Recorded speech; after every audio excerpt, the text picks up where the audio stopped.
अस्सलाम वालेकुम students, welcome to concepts of zoology. आज का हमारा टॉपिक है रिप्रोडक्टिव सिस्टम इन म्यूजल्स। म्यूजल्स के जनरल कैरेक्टर्स और उसके डिफरेंट जो सिस्टम्स हैं वो हमने प्रीवियस लेक्चर्स में अच्छी तरह से डिस्कस कर लिए हैं। तो अगर आपने वो मिस कर दिया या आप देखना चाहते हैं तो उनका लिंक जो है वो डिस्क्रिप्शन में दे रही हूँ, आप वहाँ से देख सकते हैं। तो आज का हमारा टॉपिक है रिप्रोडक्टिव सिस्टम इन म्यूजल्स। म्यूजल्स में रिप्रोडक्टिव सिस्टम कैसा होता है, तो अगर हम जनरल ड्रा करें इसका स्ट्रक्चर म्यूजल्स का, ठीक है, तो ये क्या है, इसकी एंटीरियर साइड है जहाँ पे माउथ लोकेटेड होता है और यहाँ पे इसका फूट होता है मौजूद, ठीक है, और ये इसकी पोस्टीरियर साइड है और ये क्या है, इसका वेंट्रल साइफन है और ये डोर्सल साइफन है। और फूट से ऊपर और एंटीरियर साइड से थोड़ा बैकवर्ड जो है एक पोर्शन मौजूद होता है जिसे हम विज़रल मैस कहते हैं। यहाँ पे ये वाला जो सारा पोर्शन होगा इसे क्या कहेंगे, विज़रल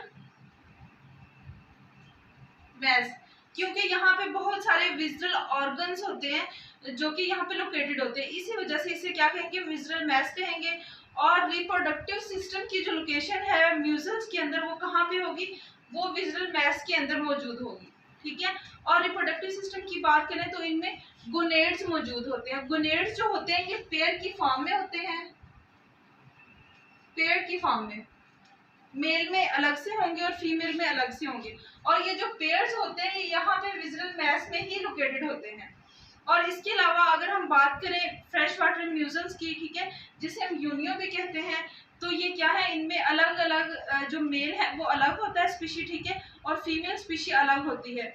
और इसके अलावा कुछ स्पीशीज जो है, बहुत ही कम स्पीशीज उनको हर्माफ्रोडाइट भी देखा गया है, ठीक है, कि दोनों जो सेक्सेस हैं वो एक ही ऑर्गेनिज्म में मौजूद होते हैं, लेकिन मेनली इनमें सेपरेट होते हैं। और फिजिकली अगर हम इनको देखें तो इनमें डिफ्रेंशिएशन नहीं की जा सकती कि कौन सा मेल है और कौन सी फीमेल है, फिजिकली ये सेम ही नजर आते हैं। तो बात करते हैं गोनेड्स की। गोनेड्स जो कि पेयर की फॉर्म में होते हैं, विज़रल मैस में लोकेटेड होते हैं और मेल में ये अलग से होते हैं और फीमेल में अलग से होते हैं। अगर मेल की बात करें तो मेल में जो है गोनेड्स वो उनमें स्पर्म जो है उनके मदर सेल मौजूद होते हैं जिन्हें हम क्या कहेंगे, स्पर्मेटोगोनियम। स्पर्मेटोगोनियम में डिवीजन होगी, ठीक है, तो उनसे क्या किसकी फॉर्मेशन होगी, स्पर्माटिड्स की, और स्पर्माटिड से स्पर्म्स की फॉर्मेशन होगी मेल के अंदर। और फीमेल में क्या होगी, फीमेल में ओगोनियम होंगे, ठीक है, एग प्रोड्यूसिंग मदर सेल होंगे, ठीक है, और ये किसकी प्रोडक्शन में रोल प्ले करेंगे, एग्स की। तो मेल में स्पर्म्स बन जाएंगे, फीमेल में क्या बन जाएंगे, एग्स। उसके बाद क्या होगा, इनमें फर्टिलाइजेशन होगी, फर्टिलाइजेशन। और फर्टिलाइजेशन जो है ये एक स्पेसिफिक टाइम पीरियड के अंदर होती है और मोस्टली ये अगस्त के अंदर होती है। इसमें क्या होता है कि जब फॉर्मेशन हो जाती है मेल के अंदर स्पर्म्स की, तो फिर क्या होगा कि मेल से स्पर्म जो है वो outside of the body move कर जाएंगे थ्रू डोर्सल साइफन, ठीक है, यहाँ से स्पर्म्स जो है वो आउटसाइड मूव कर जाएंगे। और यहाँ पे अगर आपको डोर्सल और वेंट्रल साइफन के बारे में कोई कंफ्यूजन हो तो आप प्रीवियस लेक्चर्स में देख सकते हैं जहाँ पे मैंने इनको अच्छी तरह से एक्सप्लेन किए। तो ये जो स्पर्म्स है ये आउटसाइड द बॉडी चले गए, ये कहाँ जाएंगे, ये वाटर में जाएंगे, क्योंकि फ्रेश वाटर म्यूजल जो है ये फ्रेश वाटर लिविंग ऑर्गेनिज्म है, फ्रेश वाटर में रह रहा होता है। स्पर्म्स जो है वो फ्रेश वाटर में रिलीज कर देगा। उसके बाद क्या होगा कि ये स्पर्म्स जो है ये ट्रेवल करेंगे फीमेल की तरफ, ठीक है, और फीमेल में जो वेंट्रल साइफन होगा उसके थ्रू एंटर कर जाएंगे। ये क्या है, वेंट्रल साइफन। यहाँ से ये बॉडी के अंदर चले गए। अब वहां पे क्या करेंगे कि यहाँ पे पहले से ही फीमेल के अंदर पहले से ही जो है वो एग्स मौजूद होंगे, ठीक है, उन एग्स को जाके स्पर्म जो है ये फर्टिलाइज कर देंगे, ठीक है। और सपोज यहाँ पे इसके गिल्स मौजूद हैं, तो ज्यादातर जो फर्टिलाइजेशन है वो गिल्स वाली लोकेशन पे ही होती है, क्योंकि एग्स जो है वो मैच्योर होने के बाद गिल्स में जाके स्टोर हो जाते हैं और फिर स्पर्म की एंट्रेंस के बाद स्पर्म जो है वो उनको फर्टिलाइज कर देते हैं। तो फर्टिलाइजेशन कहाँ पे होगी, गिल्स में होगी। और फर्टिलाइजेशन के बाद वाला जो स्टेप है वो है डेवलपमेंट। अब जो फर्टिलाइज्ड एग होगा उसकी डेवलपमेंट होगी और डेवलपमेंट जो है वो फीमेल की बॉडी के अंदर ही होगी और एक पोर्शन होगा जिसे हम कहेंगे मार्सूपियम। मार्सूपियम जो है इसके अंदर फर्टिलाइज्ड एग की डेवलपमेंट हो गया। ये मार्सोपियम कहाँ लोकेटेड है? गिल्स के अंदर ही लोकेटेड है, यहीं पे मौजूद है जहाँ पे फर्टिलाइज्ड एग की डेवलपमेंट होती है।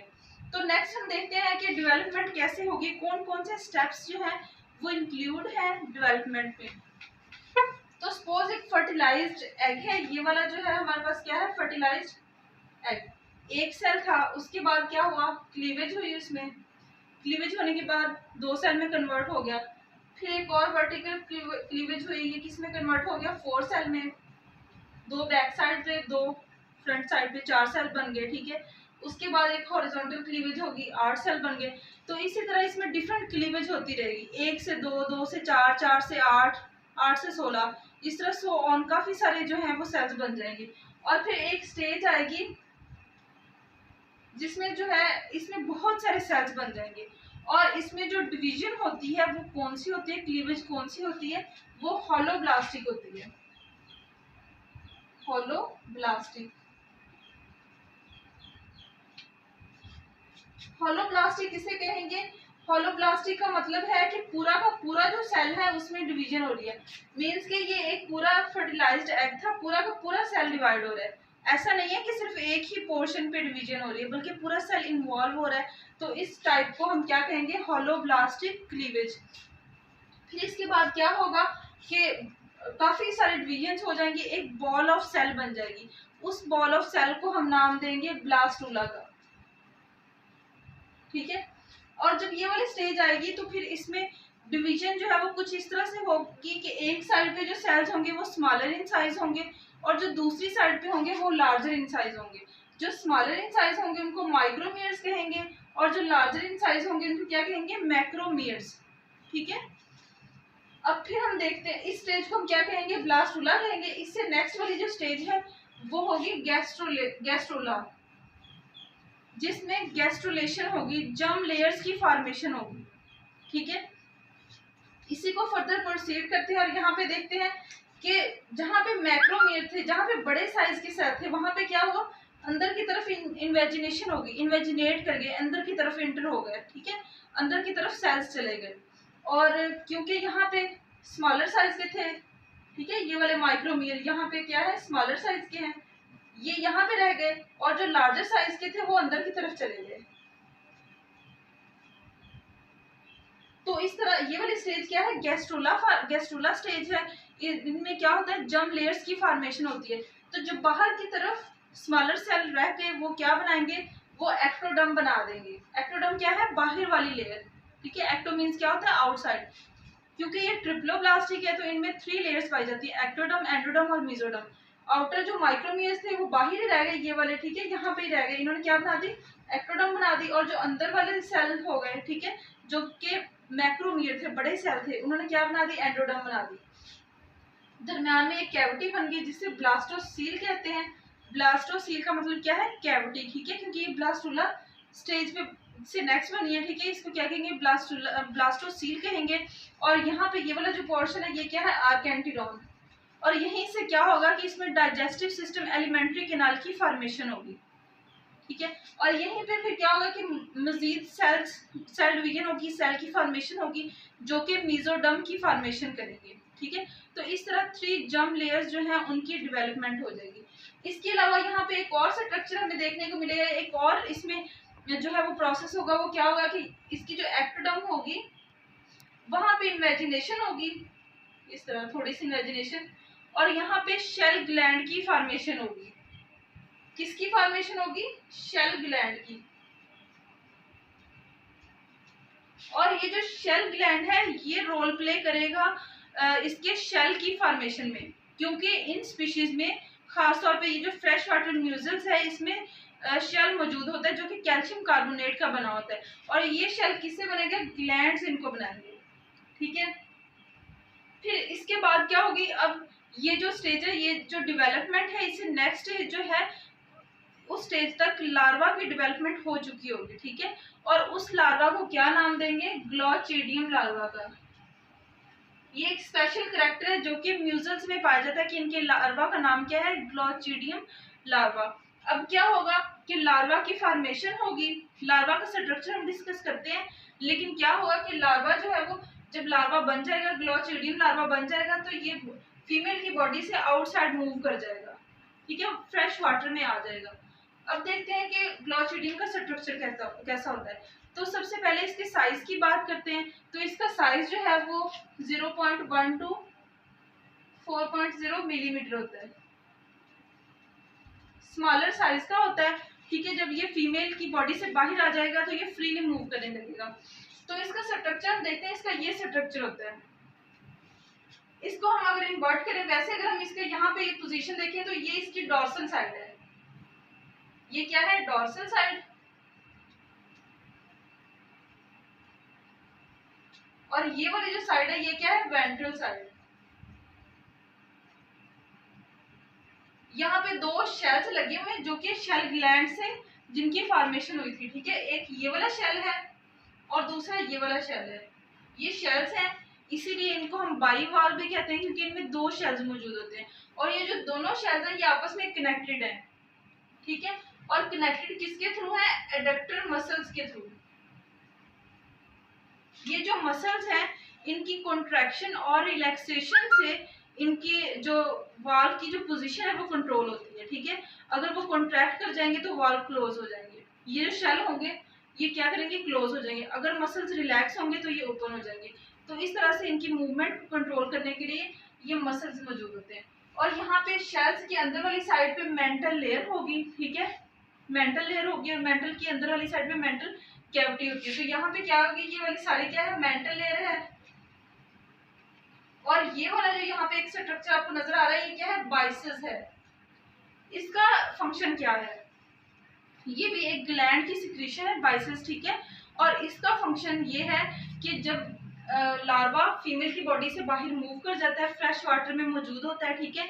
फिर वो क्या करता है कि वो जो फिशेस होती हैं, ठीक है, पानी में मौजूद जो फिशेस होती हैं उनके साथ अटैच हो जाता है। और उस अटैचमेंट के लिए इसको ये वाले स्ट्रक्चर की जरूरत पड़ती है जिसके थ्रू ये फीमेल जो फिशेस होती हैं उनकी बॉडी के साथ अटैच हो जाते हैं। तो ये क्या करते हैं कि सपोज यहाँ पे फिश है,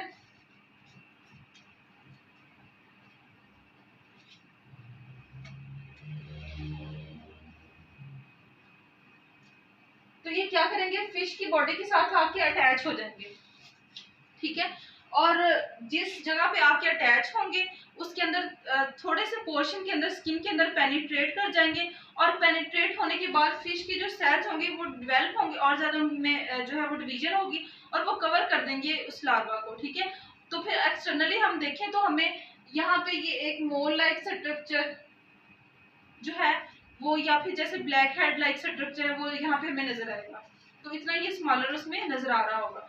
और यहाँ पे हम बात करते हैं तो ये क्या थी? इसकी डॉर्सल साइड थी, ठीक है, जहाँ पे ये कनेक्टेड है दोनों शेल्स और ये फ्रीली हैं। और यहाँ पे एक हुक लाइक स्ट्रक्चर जो है ये मेंटल लेयर जो है वो बना रही है, ठीक है। तो यहाँ ये जो बाइसेस था इसके थ्रू ये फिश के साथ अटैच हो गए और फिश के ऊपर रह के ये अपने न्यूट्रिएंट्स जो है वो फिश से ही लेंगे, ठीक है। और अपनी सारी एक्टिविटीज जो है वो परफॉर्म करेंगे, ठीक है। तो इसके बाद क्या होगा कि इसमें मेटामॉर्फोसिस की स्टेज आएगी। मेटामॉर्फोसिस क्या होता है? कुछ आइडिया है आपको इसके बारे में?